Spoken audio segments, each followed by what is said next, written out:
Elasticity of demand versus law of demand. Hi everyone, आज हम जानते हैं ये दो बहुत ही बेसिक टर्म्स के डिफरेंस के बारे में। तो सबसे पहले लॉ ऑफ डिमांड क्या बताता है?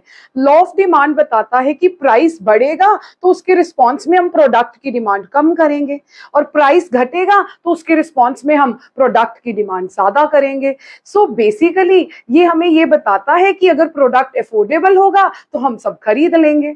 सो ये लॉ ऑफ डिमांड है, ये बेसिकली हमें डायरेक्शन बताता है और ये एक क्वालिटेटिव स्टेटमेंट है। But on the other hand elasticity of demand हमें ये बताता है कि कितना चेंज आएगा, प्राइस के चेंज होने में डिमांड कितना रिएक्ट करेगी, उसको हम इलास्टिसिटी ऑफ डिमांड कहते हैं।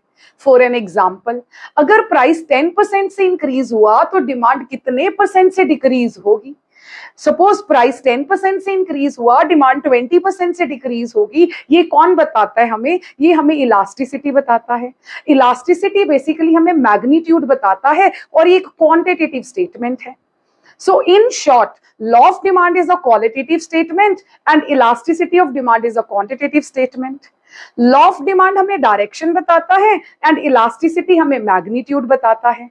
Hope so this is clear to you। और information पाने के लिए kindly follow